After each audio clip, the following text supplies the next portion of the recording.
no, then Turn 2 Embor. yeah, like that was my big decision on whether or not I was playing Gardevoir last year.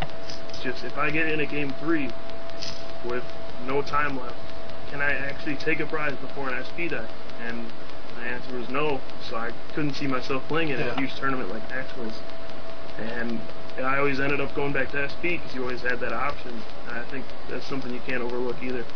Yeah, that's why I scooped so fast in Game 2 at Worlds. Like, I was like, I'm not winning this game. I need time for Game 3. So. Okay. Stop. Hi. Do you remember the question? Yeah, no, I He has no idea.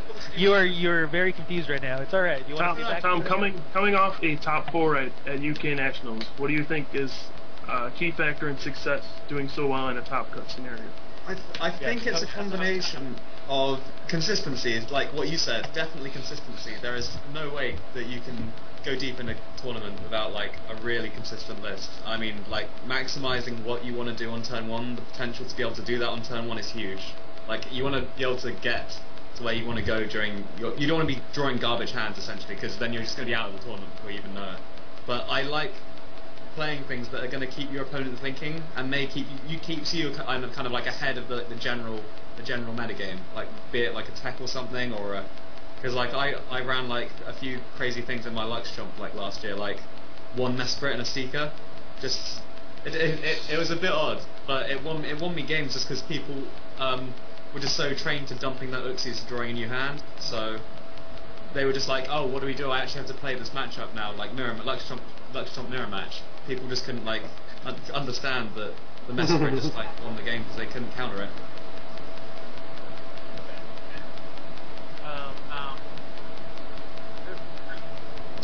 Yeah, I'm gonna agree with Kyle. Consistency is definitely the most important thing. The year I came in second at Nats, I played pretty much the most straightforward Gardevoir list you could. 4 scrambles. I knew my goal was just get down prizes with the Jirachi and had the most consistent list just to outlast people.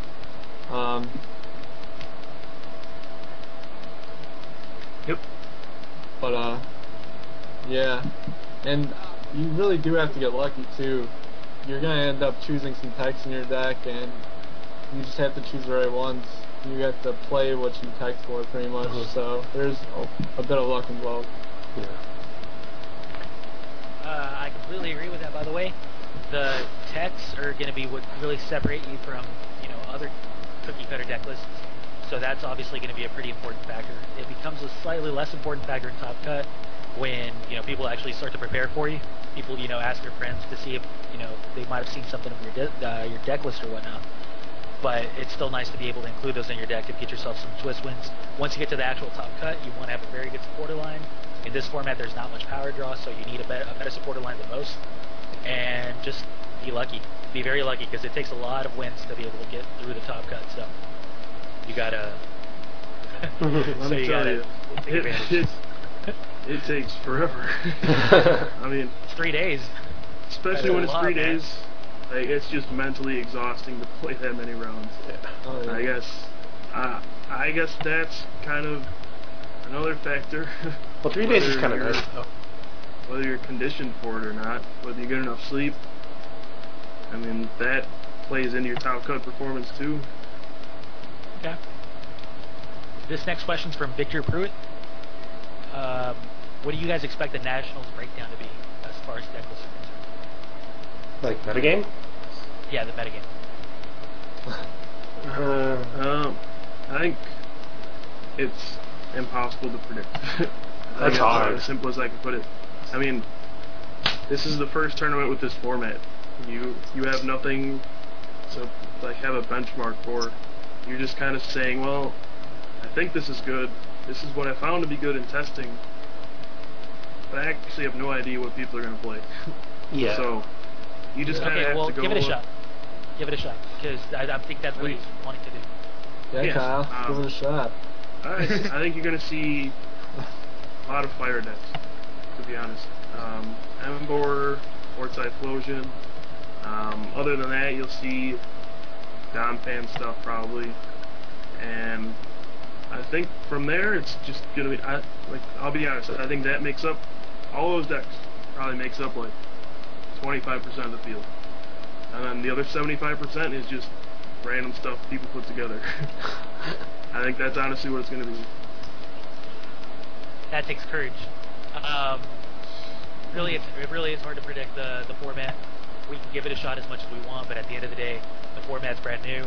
We've been testing a few decks, but you know, he can easily slip through our cracks, and who knows? Maybe tomorrow, Pokemon will have a killer deck that just spawns 80% of the field. You can never know. But right now, Dawn Fan's looking really strong. Fire decks are looking really strong. Yanmega's looking strong. Stage 1 is strong in period, just because Brick Candy's a nerf, so you want to be able to attack fast and you want to be able to take advantage. It's that simple. As far as the rest of the format's concerned, let's all be surprised. We're all going to be surprised together. Hopefully it could be me that comes up with the surprise deck. No chance. No chance. Negative. Don't listen to them. I'm the best innovator in the game. You're gonna be the guy who's surprised. You're just gonna be sitting there. You're gonna be sitting there for like 10 minutes, and going, "What?" Like this is gonna be Krim like during like round 3. What? No, dude. During round 3, I'm just gonna be like interviewing everybody, telling everybody that I dropped because I wanted to interview people for the top 10. Because I was gonna say there's always room for you on our interview crew. Yeah. Yeah. Okay. Anybody I think else? somebody else can go before I make my last point. Somebody else can go. Yeah, I just think we all know there's like the known decks out there. I mean, Krim said a bunch, but at the end of the day, that's only gonna be like 5% at most each. I feel it's gonna be really, really random. So Yeah, you just gotta. yeah. It's gonna be. It's gonna be a crapshoot, really. I mean, in terms of deck selection. I mean, if you're lucky and you pick the right deck, and you just have the right matchups, yeah, you'll go fine. But it's too early to say. Too early to say, really, for sure. I don't know, guys. I'd say that, like, judging by eBay just alone, that Magnezone is going to be played so much. Oh, that's a good point. You can look at the market value for cards. If you see a huge increase on a certain card, you can probably bank on it being played. It'll be huge. Yeah. Yeah, I wish I would have gotten my playset earlier. Now, if I want to play it $200 later. Yeah, If anybody wants to donate Magnezones, I'm all Yeah. If I anyone don't have to play proxies anymore. Yeah. But yeah, Fire that's energies too. Fire energy. and Magnemites. Just the entire Magnezone line, just be nice. Give them Magnemites, Magnetons. They probably need lightning energy to go with it. Yeah, just everything. I got like 6 of those. Got that covered. The point I was gonna make is probably 2 of you will remember this. Back in 2005, right before regionals, they released Emerald, which introduced Battle Frontier, and it completely flipped the format over for regionals that year. Yeah, it did. Like, I've never seen so much crap at a tournament in my life, because everybody thought, oh my god, my Pidgeot is gone, I have to build a new deck. And there was just so much random garbage at that tournament, it just blew my mind. So I think that's exactly what you're going to see at Nationals this year. I mean, I remember playing against, like, Grumpig decks. I was playing against just, like, Electrode EX decks with nothing to go with them. I was playing against, like, some guy who was defiant and played Dark Dragonite anyway with, like, no stadiums. I sell, like, Zapdos EX. So you're going to see anything and everything because there's no definition right now. Okay. The very next question is from AutoX Fame. Do you guys think text will be necessary in this format? And why? Do you think what? What? Tech, like Oh. Oh, Yeah. I thought you said like text. I was like, texting? I was like, Definitely. I was I'd love like- Yeah, definitely. They'll definitely be used.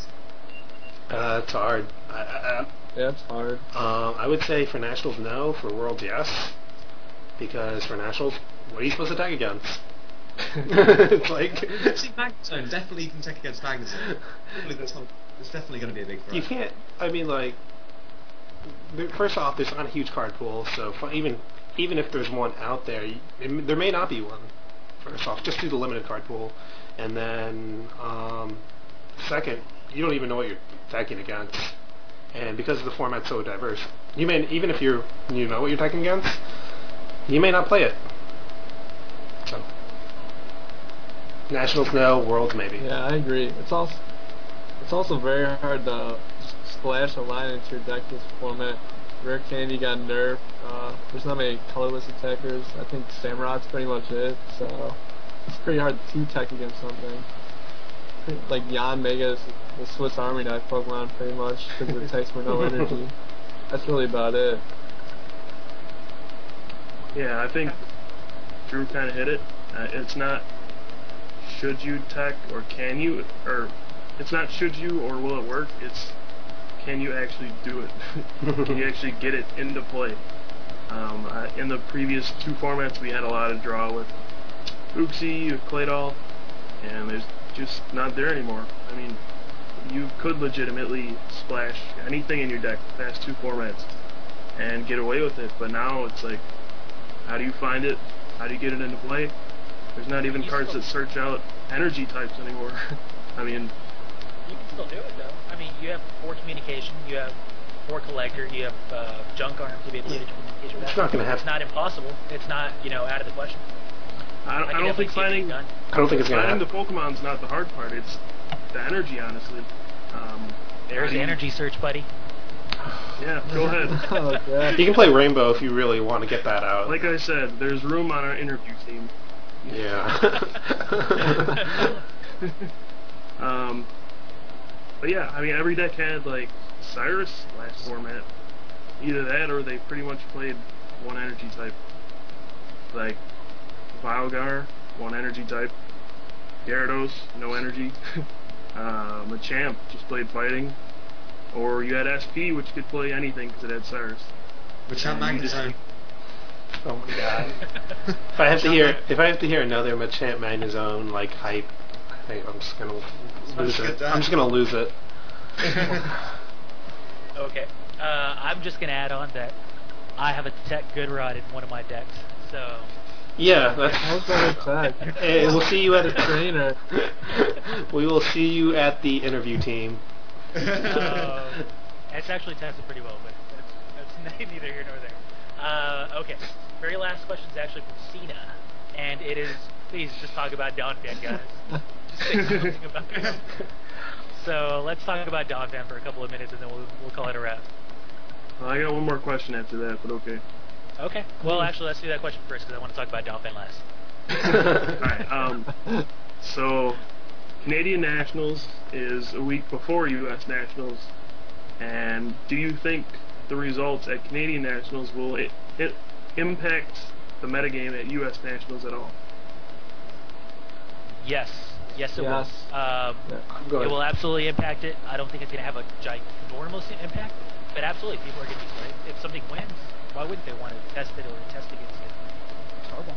I don't care if it's Canadian Nationals or Zimbabwe Nationals. Is Zimbabwe a country? It's a national tournament. Somebody won it. That's the very first major event for the format. Of course, it's going to slow people's opinions. You play the role of the ignorant American football, by the way. I'm gonna say no. I'm just kidding most of the time, guys. Relax. I'm gonna say I mean, unless something like really unexpected wins, and where people go, "Hey, never seen that before." No, because frankly, just based on America's attitude, we look at Canada and we think they're terrible. We look at Mexico, we think they're terrible. I mean, that's just the way America is. So. I mean, like, the very top players will kind of, like, glance an eye at it, and if they see something in particular, they'll be like, hey, maybe we should look into this, but otherwise, no, not at all. I think it'll definitely have an impact, on numbers at least. Maybe it'll sway, if Embor does really good, maybe it'll sway some people more to the Embor side. As far as seeing something totally new, I doubt we'll see something new.